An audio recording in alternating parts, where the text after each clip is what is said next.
parece si nos ponemos de pie, tenemos unas palabras de oración y nos vamos?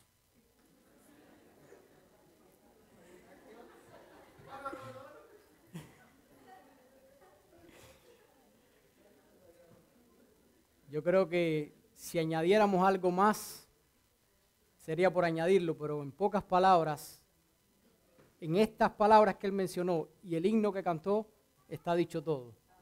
Jesús lo pagó todo por mí. ¿Qué más puedo hacer?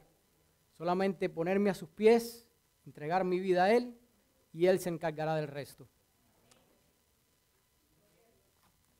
Él habló de la oración, de lo que su madre ha orado por él y gracias a esas oraciones, él está haciendo el trabajo de Dios, el trabajo que Dios le ha puesto en su mente de hacer.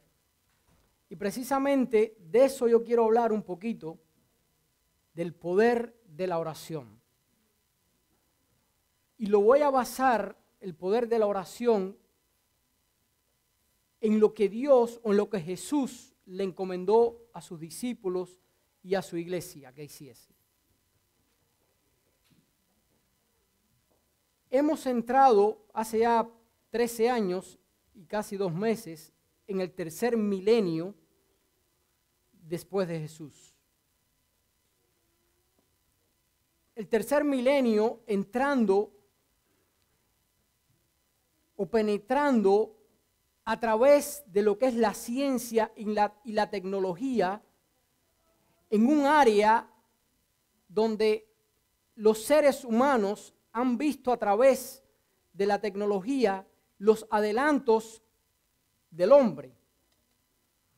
Cómo el hombre, usando la capacidad que Dios le ha dado, ha podido desarrollar grandes descubrimientos y grandes cosas, como es uno de ellos el Internet.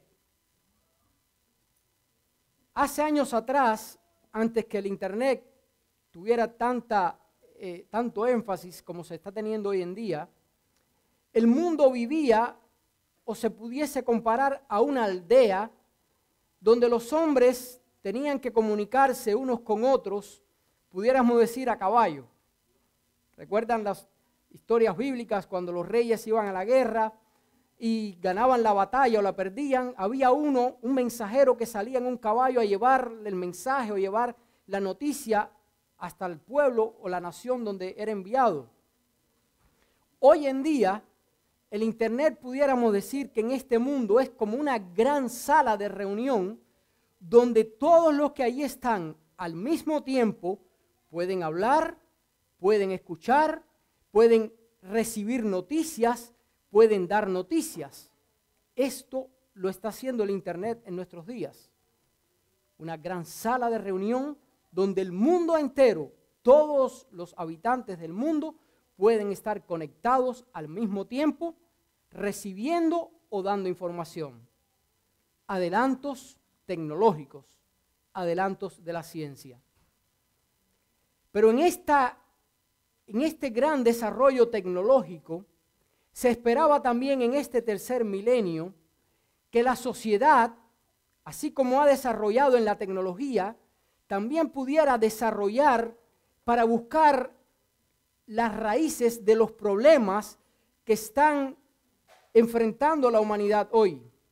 Problemas del hambre, problemas de la guerra, problemas de los desastres, problemas de la miseria humana, problemas de la moralidad y tantos otros.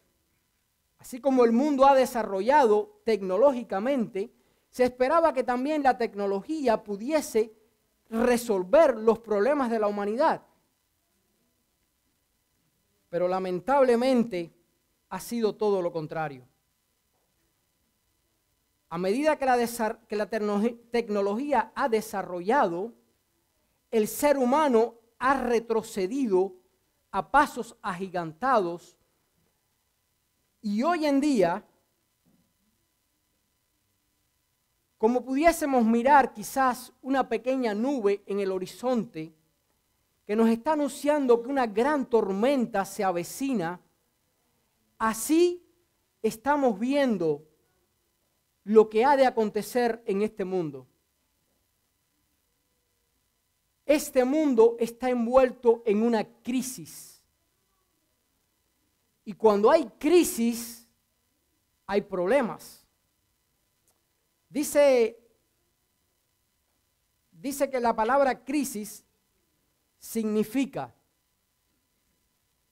situación difícil, estado grave, tensión, conflicto, penuria y agravamiento de una situación. Esto es lo que significa la palabra crisis.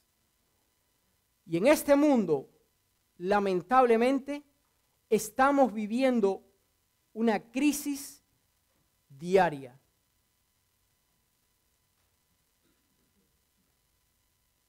Una era de grandes contrastes. Grandes contrastes porque cuando miramos a nuestro alrededor, vemos un marcado contraste en lo que nos rodea. Vemos a personas con mansiones sumamente lujosas, con todo tipo de lujos y comodidades, y a una corta distancia vemos a personas tan pobres que no tienen qué comer, no tienen qué vestir, no tienen ningún tipo de cultura, no tienen nada en qué apoyarse. Y esos grandes millonarios, muchos de ellos ganan una gran suma de dinero que a veces no saben qué hacer con el dinero. Crisis política, crisis emocional, tantas crisis y tantos contrastes marcados que nos están diciendo sin palabras que este mundo necesita una solución. Si el hombre con el avance en la tecnología no le puede dar solución a la crisis que este mundo enfrenta, entonces, ¿cuál puede ser la solución? Porque el hombre puede basar su sapiencia, no omnisapiencia, estuve usando mal la palabra, solo Dios es omnisapiente, pero su sabiduría la puede basar desarrollando la tecnología, desarrollando quizás la ciencia médica, pero estamos viendo todo lo contrario a lo que el hombre en su capacidad puede desarrollar. Porque si los adelantos tecnológicos o científicos están llevando a la humanidad de mal en peor cada día, entonces, ¿cuál puede ser la solución? El hombre definitivamente no la tiene. Porque lamentablemente la ciencia que el hombre puede desarrollar la está usando en una forma negativa en todos los sentidos de la palabra. Muchos adelantos, pero muy poca moralidad. Muchos adelantos, pero muy poca seguridad. Muchos adelantos, pero mucha guerra, muchos conflictos. Muchos adelantos, pero mucha hambre. ¿Dónde están los adelantos del hombre para la situación del ser humano? Los más encumbrados hombres de este mundo han basado sus ideas, han basado sus descubrimientos, han basado las cosas que han podido lograr en la grandeza del hombre. Y los más encumbrados hoy no son nada ni son nadie. Porque pueden haber hecho grandes descubrimientos, pero al morir, allí quedó lo que pudieron haber logrado. Solamente hay una esperanza en este mundo. Solamente este mundo tiene una solución. No hay dos soluciones, hay solo una solución. Y esa solución, tú y yo la tenemos al alcance de nuestra mano. La solución de este mundo no lo tienen los científicos, no la tiene la tecnología por más desarrollada que esté. Salen muchas cosas. Yo no tengo ni la menor idea de los grandes adelantos tecnológicos que hay, porque apenas tengo un teléfono y a veces no sé cómo usarlo. Pero hay grandes descubrimientos tecnológicos. Pero estos descubrimientos tecnológicos no dicen nada, no dan ninguna esperanza para el hombre, porque la esperanza del hombre es Cristo Jesús. La esperanza del hombre no está basada en la ciencia, porque aunque la ciencia está haciendo grandes descubrimientos, cada día hay más enfermedades en este mundo que los científicos, los médicos científicos, no le encuentran una respuesta ni tienen una solución para ellas. ¿En qué estamos basando nosotros nuestra fe y nuestra confianza? La decadencia moral que estamos viendo en este mundo en nuestros días, y estuve buscando un poquito, así me puse nada más a ver algunos de los países que están apoyando el homosexualismo, y solamente así por encimita, por algunos así, por lo menos 15 grandes naciones de este mundo, están sus gobiernos apoyando el matrimonio entre homosexuales. ¿Qué nos está diciendo esto? Dios, tú no tienes razón al crear a un hombre y a una mujer. Nosotros tenemos la razón, los hombres con los hombres, las mujeres con las mujeres. Tú, Dios, eres parte de un pasado. Aunque tú creaste a un hombre y a una mujer, no fue la idea que nosotros queríamos. Nosotros queríamos que hubieses creado a dos hombres entre sí y a dos mujeres entre sí. Y esto es lo que se está enseñando hoy en todas partes, hasta dentro de las mismas escuelas. Esto no importa, no tiene nada que ver. Sin embargo, nos está diciendo a grandes voces que el mundo va en una decadencia moral de mal en peor. Desesperación y angustia. ¿Puede haber más desesperación y angustia que la que está viviendo hoy en día en nuestro mundo? Yo creo que no hay nada que pueda desesperar más al hombre o a la mujer que pensar que no tiene alimento para llevar a su casa o darle a sus hijos. Y hoy en día estamos viendo esto a pasos agigantados. Estuve mirando que en los últimos 20 años, desde el 1993, en esta gran nación de los Estados Unidos, va en una decadencia tan grande hacia la pobreza, aunque quizás directamente no lo estemos sintiendo, que dice que el 15.1% se está considerando en estado de pobreza. Y el 46.2 millones de habitantes en los Estados Unidos están en estado de pobreza. El 11% de ganancias está entrando, mientras que el 155% de pérdidas a través del aumento del costo de vida está teniendo como resultado en nuestros días, en este año 2012. 11% de ganancia, 155% de gastos que están incurriendo en nuestra vida diaria. En relación uno con otro no hay solución. Y esta nación, pudiéramos decir que es la más privilegiada de nuestro mundo, o una de las más privilegiadas. Si nos vamos a Centroamérica, Suramérica, Europa, ni hablar de eso. El mundo va de mal en peor. El mundo va en una caída cuesta abajo, que si no ocurre algo que sabemos que es lo único que le puede salvar, ¿qué sería de la humanidad en algunos años futuros? Los más grandes ideólogos en sus ideas han buscado las soluciones humanas para el ser humano, pero todas ellas, sin dejar una, no han tenido resultado. Porque si hubiesen tenido algún resultado, las estadísticas no estuvieran diciendo todo lo contrario. En medio de esta crisis, ¿qué estamos haciendo nosotros?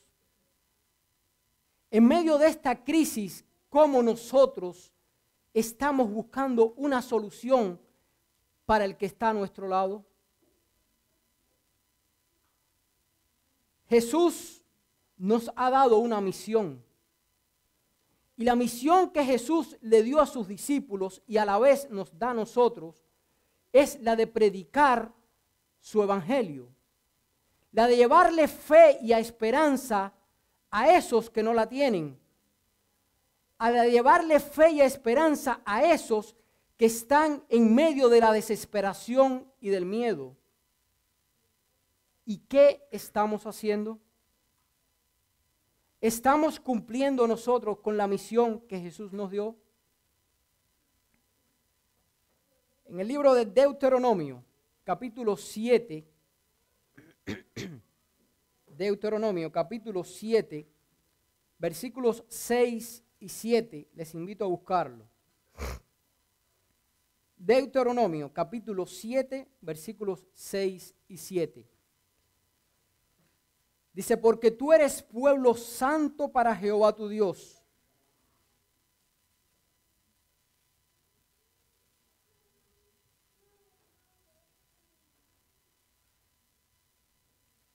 Porque tú eres pueblo santo para Jehová tu Dios. Jehová tu Dios te ha escogido para hacerle un pueblo especial, más que todos los pueblos de sobre la tierra. No por ser vosotros más que todos los pueblos os ha querido Jehová y os ha escogido, pues vosotros erais el más pequeño e insignificante de todos los pueblos. Dios le dijo estas palabras al pueblo de Israel. Y Dios nos dice las mismas palabras a nosotros hoy. Ellos no tenían nada de especial, por lo cual Dios los hubiese escogido. Solo ellos debían cumplir con una condición. La condición que ellos debían cumplir para que fuesen el pueblo especial de Dios era que ellos le fueran fiel a Dios en todas sus cosas. Ellos no tenían méritos alguno para que Dios les hubiese escogido. El único mérito que ellos tenían era que ellos fuesen fiel a la voluntad de Dios. Que ellos cumpliesen el objetivo por los cuales Dios les había escogido. Dios les escogió en un lugar estratégico para que ellos fuesen un ejemplo a las naciones que les rodeaban. Para que ellos fuesen un ejemplo y a través de ellos las naciones vecinas pudiesen ver las bendiciones que Dios les estaba dando a ellos y ellos pudiesen preguntar por qué Dios les está bendiciendo. ¿Qué hay de especial en ustedes para que Dios pueda usarlos y Dios les bendiga de tal forma? Y ellos pudiesen predicarles el por qué Dios les bendecía. Y aquellas naciones pudiesen ver en ellos una diferencia marcada. Dios espera eso de ti y de mí en este día. Que nosotros podamos marcar la diferencia con lo que están a nuestro lado. Que nosotros podamos marcar la diferencia en nuestros vecinos, en nuestro trabajo, con aquellas personas que nos rodeamos. Que puedan preguntarnos por qué somos diferentes. Pero sucedió algo con ellos. Yo quiero invitarles a buscar en el libro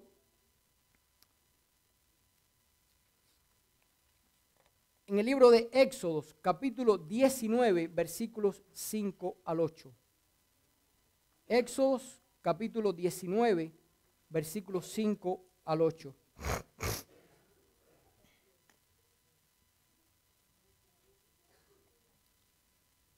vamos a ver aquí cuál fue el problema principal que tuvo el pueblo de Israel.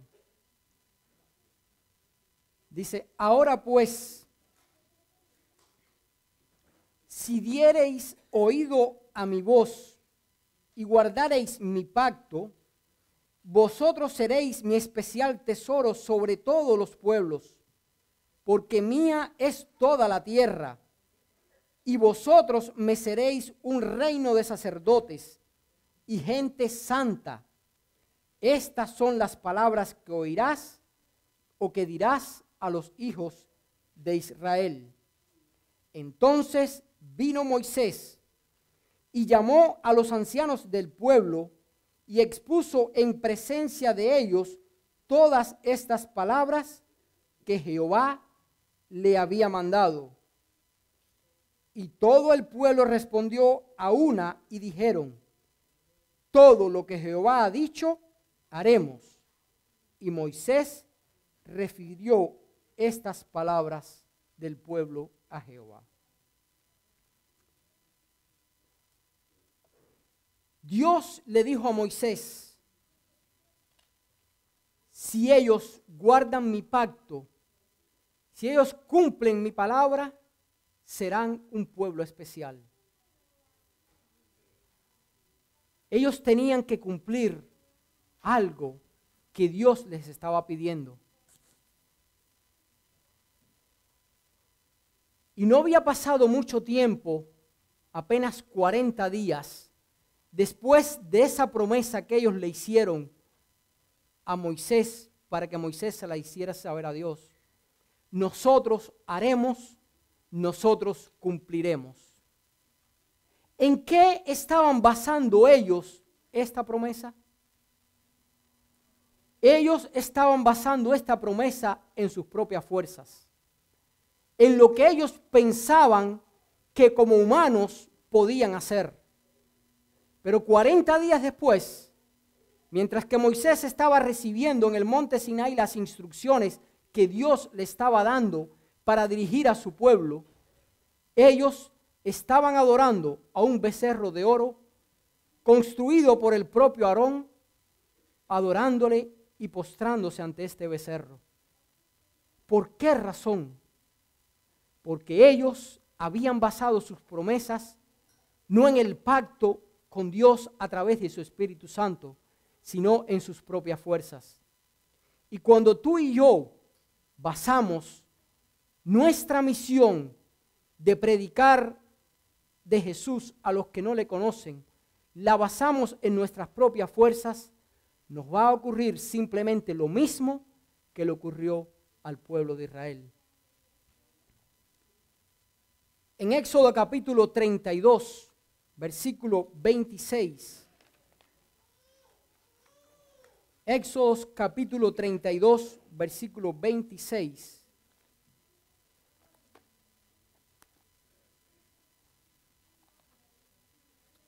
Dice así: se puso Moisés a la puerta del campamento y dijo, esto fue después que ellos adoraron el becerro de oro. Se puso Moisés a la puerta del campamento y dijo, ¿quién está por Jehová? Júntese conmigo. Y se juntaron con él todos los hijos de Leví. En el capítulo 6 estuvimos leyendo que Dios le había dicho al pueblo de Israel que sería una nación de sacerdotes, un pueblo santo, escogido por Dios para predicar a los que estaban a su alrededor. 40 días después estaban adorando a un becerro de oro. Y ahora Moisés le dice al pueblo, los que estén de parte de Jehová, que den un paso al frente. La tribu de Leví dio un paso al frente. En ese momento, aquella promesa que Dios le había hecho a su pueblo de ser una nación de sacerdotes, pasó a la tribu de Leví. Por esa razón los levitas fueron los escogidos por Dios para ministrar su tabernáculo. Por esa razón, los primogénitos del pueblo de Israel fueron desechados como sacerdotes para llevar el ministerio de Dios en adelante. Los levitas dieron un paso al frente. Y si en esta mañana nosotros hoy preguntásemos, ¿quién esté por Jehová que dé un paso al frente? ¿Cuántos nos podríamos levantar de nuestros asientos y dar un paso al frente? ¿Estaríamos nosotros dispuestos a dar ese paso al frente? Pero saben ustedes que cuando nosotros damos el paso al frente nos estamos comprometiendo. Estamos comprometiéndonos no con los que están a nuestro lado, no con el pastor, los ancianos o los líderes de la iglesia. Nos estamos comprometiendo con Dios.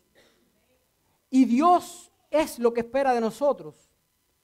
Así como los levitas supieron dar el paso al frente y Dios los usó con un propósito especial de ministrar su tabernáculo, Dios tiene un propósito para cada ser humano que esté dispuesto a dar un paso al frente. Pero eso no depende de Dios. Eso depende de cada uno de nosotros que estamos en esta mañana, en este lugar, sin excepción alguna. Tanto el hermano Jesús, que está por primera vez en este lugar, como quizás algún otro que puede estar por primera vez en este lugar, tiene una gran responsabilidad ante Dios. Dios a cada uno de los seres humanos que habitan en este mundo nos ha dado una responsabilidad. Y es la de predicar al mundo que Jesús viene pronto. Que Jesús es la única solución para los problemas que estamos enfrentando en este mundo. Que esa solución no está basada en adelantos científicos ni tecnológicos, sino está basada en una promesa. Y es que Jesús dijo que volvería otra vez.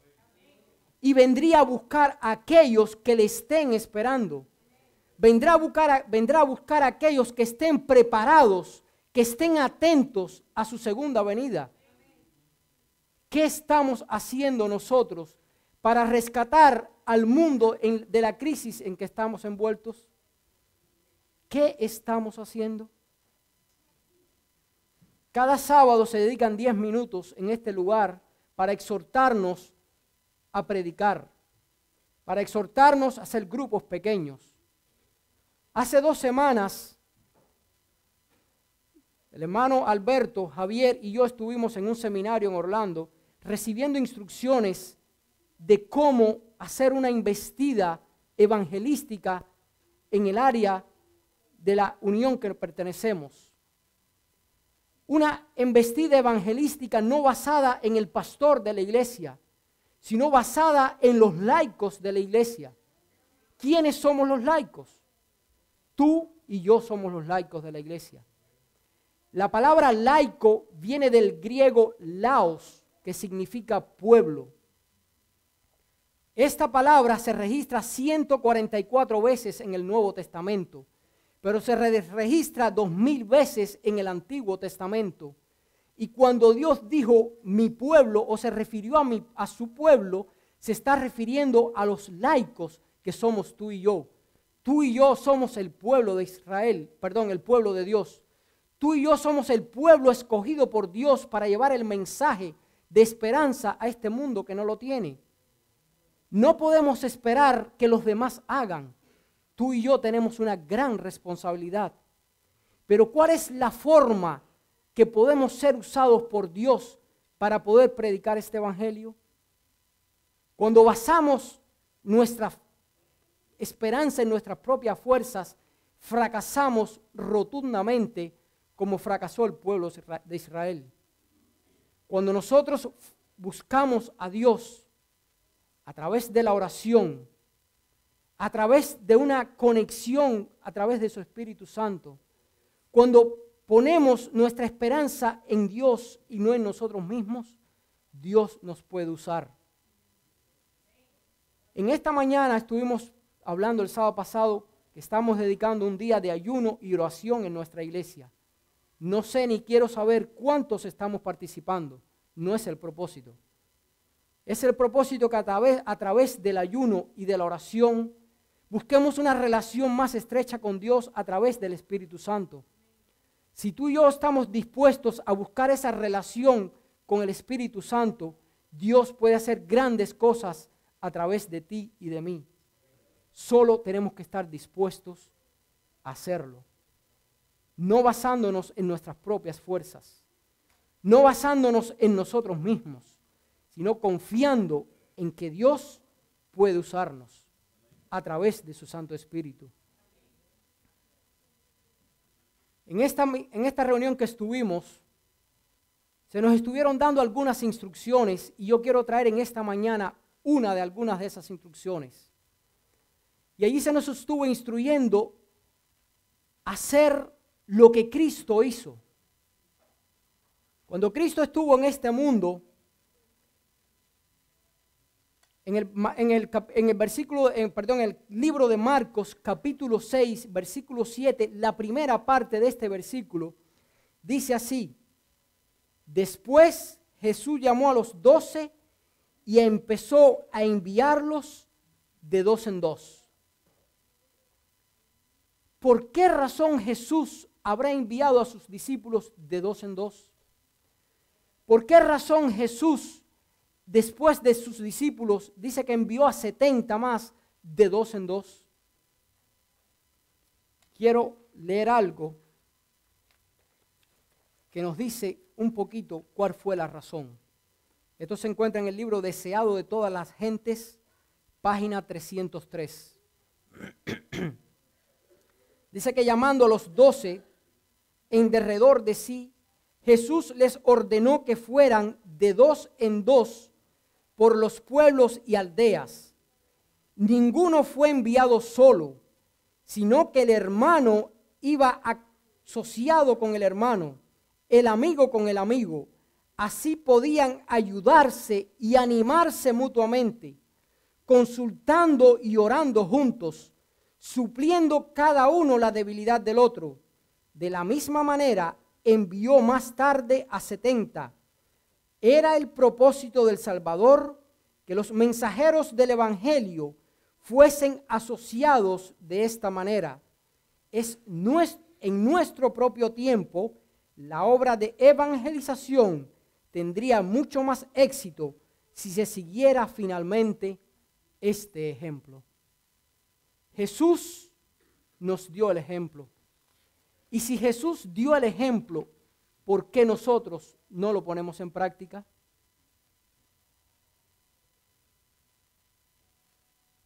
Uno de los métodos, como ya dije, que ahí se estuvo hablando, fue que escogiésemos parejas de oración, preferiblemente no que fuesen entre esposos o entre amigos cercanos, sino que escogiésemos una persona con la cual pudiésemos hacer un compañero de oración. Y que esta persona a la cual nosotros escojamos para orar pueda ayudarnos mutuamente a orar por lo menos 3 o 5 nombres que decidamos o que Dios nos ponga a través de su Espíritu Santo trabajar con ellos durante este año para hablarles de que hay una esperanza que no está basada en los hombres, sino una esperanza que está basada en Jesús. En esta semana yo te invito a que pienses quién pudiera ser tu compañero de oración. ¿Con qué persona tú pudieras orar cada día para que a través del Espíritu Santo Dios te use tanto a ti como a esa persona? Y a través de la oración Dios pueda tocar los corazones de esas personas por las cuales estamos orando y que su Santo Espíritu pueda convencerles, no nosotros. Nosotros no convencemos a nadie, ni es el propósito de nosotros convencer a nadie. La misión que Jesús nos dio es la de predicar. Que la persona acepte o no acepte, ese no es nuestro problema. Ese será problema de Dios a través del Espíritu Santo. Yo no tengo que sentirme mal si yo le estoy predicando a una persona por X cantidad de tiempo y esa persona no acepta a Jesús. Mi preocupación es que esa persona sepa en el momento de decidir, de tomar una decisión en su vida, que hay una esperanza que va mucho más allá de la esperanza que este mundo ofrece. Que esa persona pueda tener dos razones o dos motivos de decidir si servir a Dios o servir al enemigo de la humanidad a través de los placeres, a través de las decisiones basadas en el hombre. Dios nos ha dado una promesa, nos ha dado una encomienda. Su encomienda es la de predicar, su promesa es que Él volverá. Y los acontecimientos que están sucediendo en este mundo hoy en día no nos están diciendo menos que algo va a suceder. Los hombres así lo creen. Habían basado sus esperanzas o sus promesas en el año 2012, pero ya pasó. No sé cuántos recuerdan las predicciones mayas. Supuestamente el mundo se terminaba o un gran suceso iba a suceder. Pero la Biblia es clara cuando dice que el día y la hora nadie lo sabe. Pero también es clara cuando dice que Jesús volverá porque Él lo prometió. Y a través de sus profecías, cuando las estudiamos y las analizamos, nos damos cuenta que esas profecías se están cumpliendo y se van a cumplir. Y la que pueda faltar, que históricamente por tiempo ninguna falta, todas las profecías de tiempo se han cumplido. La profecía que falta es la de predicar el evangelio. Y cuando sea predicado a toda nación, tribu, lengua y pueblo, Jesús vendrá. Dios no nos necesita a nosotros para predicar su evangelio. Dios no necesita al hombre para que su evangelio sea predicado al mundo. Dios pudiese mandar a sus ángeles a predicar, pero ¿ustedes saben por qué no lo hace? ¿Por qué Dios no mueve los cuatro ángulos de la tierra y hace que el mundo o que los hombres crean en Él por los acontecimientos que pudiéramos ver? ¿Por qué Dios no hace grandes milagros para que los hombres crean en los milagros y digan, hay un Dios que está haciendo maravillas? Porque tú y yo tenemos que basar nuestra fe en sus promesas, no en las cosas que vemos. Y si las piedras hablarían, como Él lo dijo, que si los hombres no hablan, las piedras hablarán. Si usted ve una piedra hablando porque usted y yo no lo hemos hecho, que Dios nos tenga misericordia. Porque las piedras no están supuestas a hablar. Así como una mula le habló al profeta Balaán, y esa mula le pudo hacer entender que él estaba errado en el camino que llevaba, en la dirección que llevaba. Muchas veces nosotros estamos muy cómodamente sentados dentro de este hermoso templo, con aire acondicionado, con todas las comodidades. Pero ¿qué garantía tenemos nosotros de que el próximo sábado estemos aquí nuevamente sentados? ¿Te has puesto a pensar eso alguna vez? ¿Qué te garantiza a ti que mañana tú estés vivo? ¿Qué te garantiza a ti que el día en que Cristo venga, si estás vivo, tú puedas esperar en las nubes de los cielos? ¿Qué nos garantiza a nosotros? La única garantía que nosotros tenemos es la de serle fieles, la de cumplir la encomienda que Él nos dio. Y esa encomienda Él nos la dio porque cuando nosotros predicamos a otro, nosotros crecemos en nuestra vida espiritual.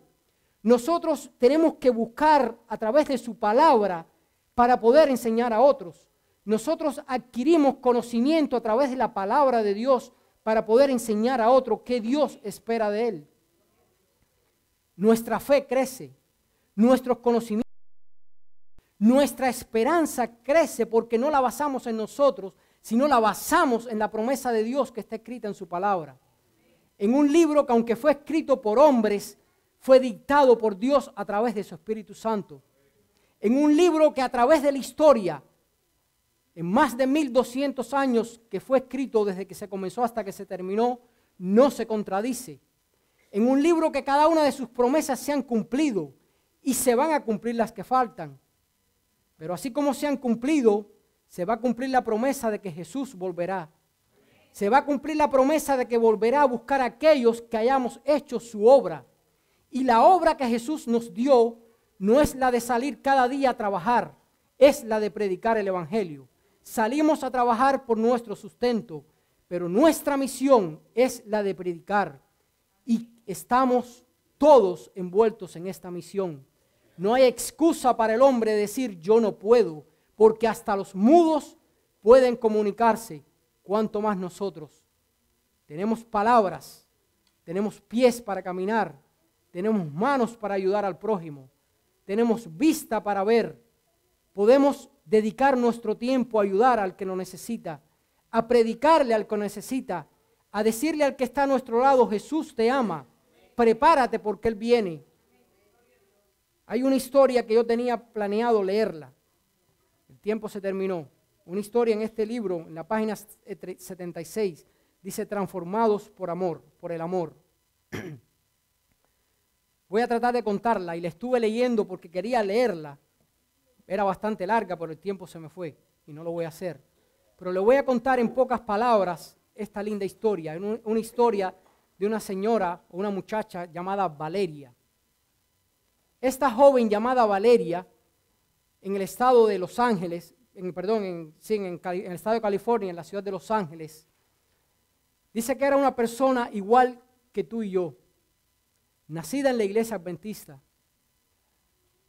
Dice que venía a la iglesia todos los cultos, se sentaba en un banco y escuchaba a veces las predicaciones, pero así como entraba de vacía a la iglesia, se volvía a salir vacía como mismo había entrado.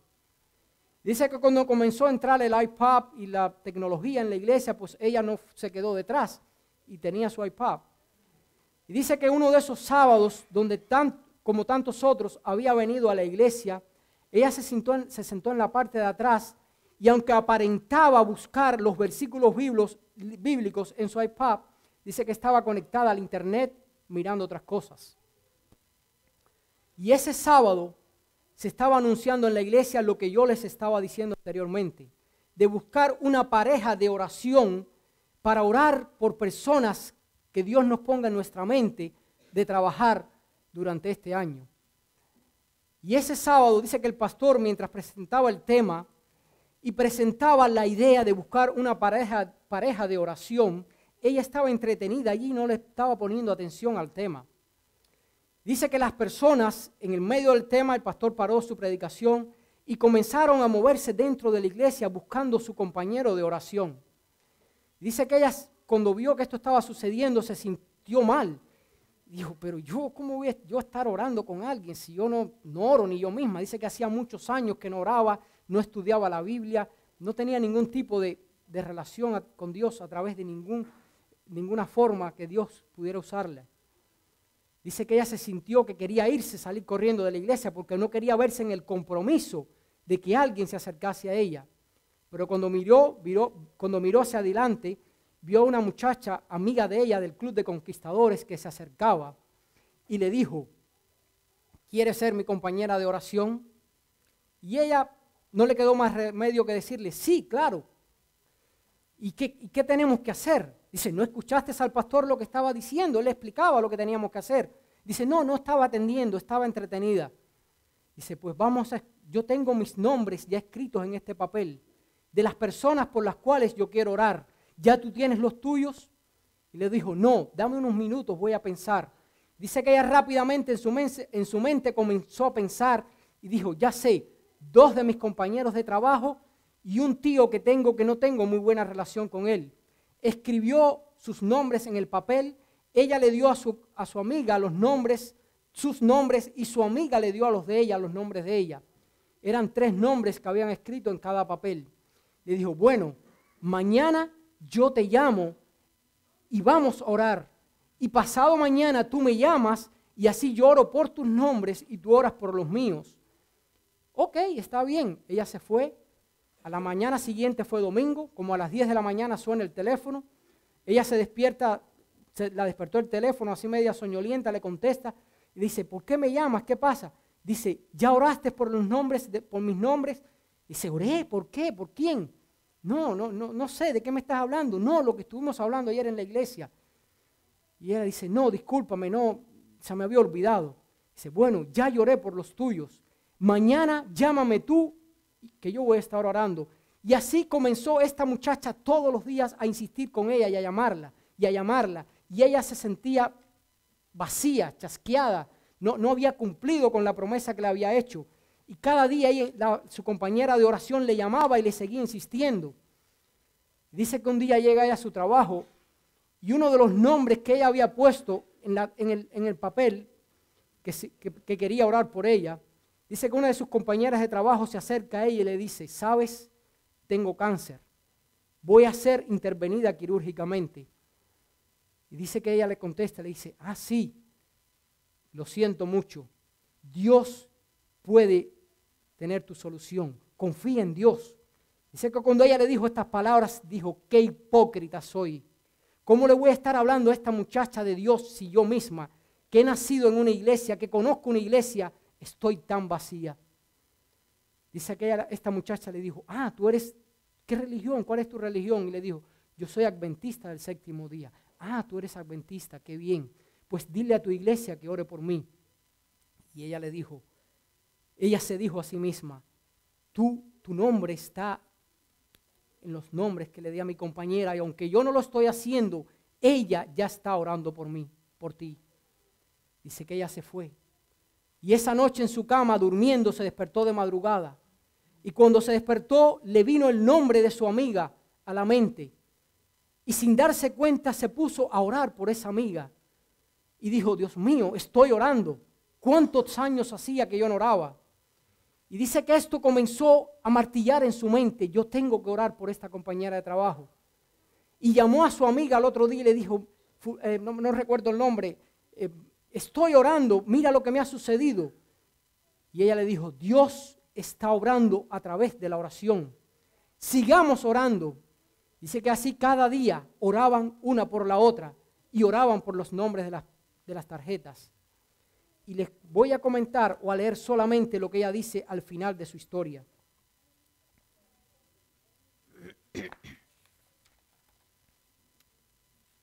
Dice, el día viene y no tardará cuando finalmente Jesús aparezca en las nubes de los cielos en busca de la iglesia de sus sueños. Ese día la pregunta que Él me hará no será si me porté bien o no, sino aprendiste a vivir conmigo la más linda historia de amor y contaste nuestra historia a otros. A mí me costó años de duro peregrinaje. Había pasado noches de desesperación y lágrimas, porque antes de caer en el terreno del cinismo espiritual, vagué en el valle del dolor de la conciencia.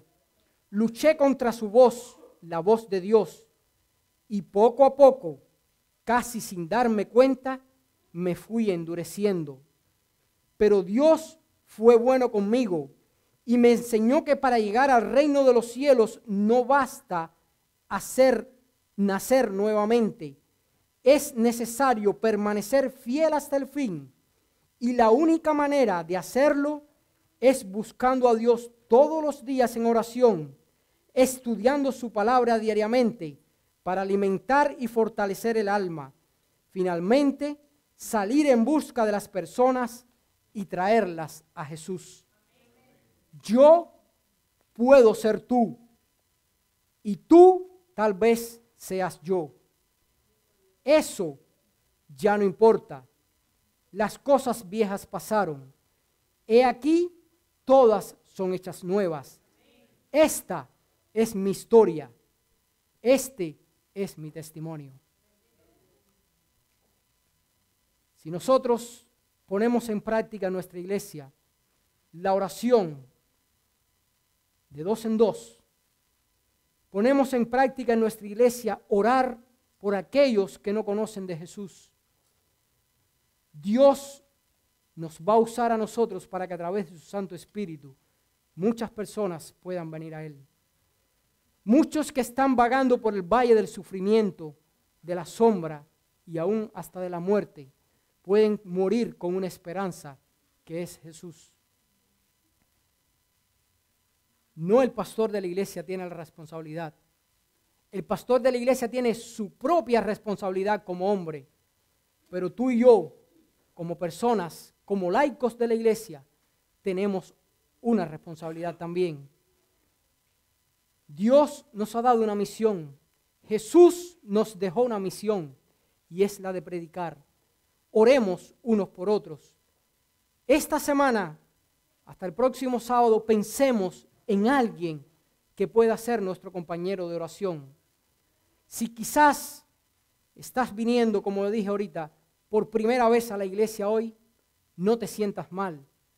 No te sientas menor que cualquier otro que pueda llevar mucho tiempo. Dios te puede usar. Tú le puedes decir a cualquier persona, Dios tiene algo grande para ti. Jesús vino a este mundo. Jesús murió en una cruz para que tú no tengas que morir sin esperanza.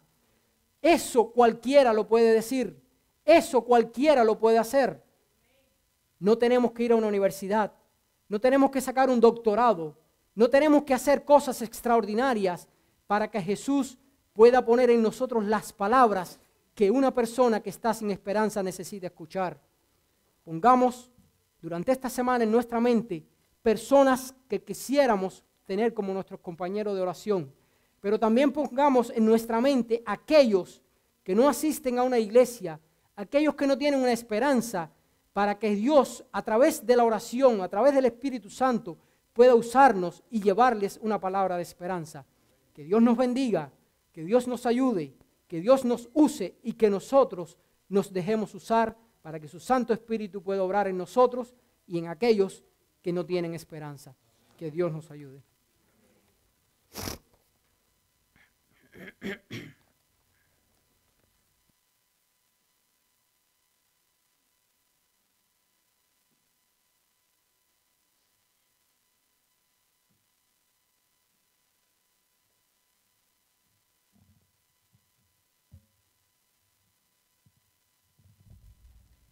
Después de reflexionar en estas palabras, vamos a cantar el himno número 379. Himno número 379. De pie cristiano. Todos puestos de pie, cantemos este himno.